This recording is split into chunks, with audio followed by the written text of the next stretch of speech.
This is Optimal Finance Daily, episode 1204, Improving Financial Health, Developing Better Money Habits, by Harry Stout of financialverse.com. And I'm Dan, I am your host. Welcome back to Optimal Finance Daily, or welcome if this is your very first time hearing us. This is where I read to you from some of the best personal finance blogs anywhere. And a happy Friday to you. Hope your week has gone well so far. And hey, if you didn't know about this, we give away books on Instagram pretty frequently, so if you're not following us there yet, you can do that by finding us at Old Podcast. But for now, let's get to today's post from Harry as we optimize your life. Improving Financial Health, Developing Better Money Habits, by Harry Stout of financialverse.com. The last key to improving your financial health is to develop good money habits. Just like your physical health, there are habits that are good and habits that are bad. You can't eat ice cream for every meal and expect to lose weight. With money, you need to be mindful about all aspects of your actions. Let's explore habits as they relate to money. So, what is a habit? According to encyclopedia.com, a habit is defined as a way of behaving that is repeated so often it no longer involves conscious thought. A habit might be a person brushing her teeth every night before bed or walking the dog every morning before school or work. These habits would typically be considered good habits to have because they are of benefit to the person performing them.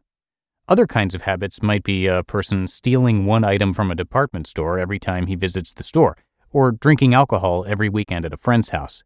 These habits would typically be considered bad habits because they may bring harm to the person performing them. Developing good financial habits and overcoming bad financial habits are essential to success in the financial verse.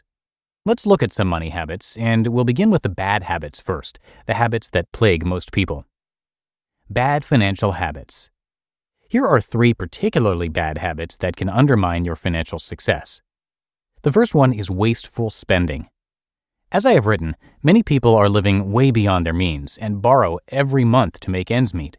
For example, they spend without thinking on items such as entertainment, clothing, and eating out, when that was possible prior to COVID-19, and they amass increasing amounts of consumer debt each month. People cannot spend money on unnecessary items and expect their financial affairs to be in order. Not repaying unnecessary debt. Not eliminating unnecessary consumer debt when you have the cash to do so is a very bad financial habit. Getting out of the cash flow crushing impact of debt service on your monthly budget has to be a top priority. Most people just spend extra cash they have rather than having the discipline to repay the often very high interest rate debt they've accumulated. Money distancing. Many people simply ignore their financial situation. They get as far away from the details of their money as they can without losing almost complete control of their financial affairs. I call this habit money distancing, and staying away from the details of your financial life is a bad habit. In fact, the closer you are to the details of your money, the greater likelihood of financial success. Good financial habits. Here are some examples of good money habits that you can develop with planning and focus. Planning purchases. Instead of making a quick run to the store or browsing your favorite website to buy a few items here and there, plan out your shopping. Know what you are looking to buy and the price range you're willing to pay. By having a list and sticking to it, you'll be better at avoiding impulse buys or picking up items you don't really need. The same goes for things you buy online. It is so easy to just click on an item and have it arrive at your home in a few days. Carefully contemplate what you really need, how much you can afford to spend, and wait at least a few days before pushing that button. If it's not an item you really need, try to wait a few days before adding it to your cart. Paying yourself first. As I have written many times, if you want to make sure you're not overspending, create a budget. The habit of creating and using a budget should result in you generating excess cash. If you want to grow your savings, you should take this excess cash and pay yourself first. That means putting your excess cash into your savings account.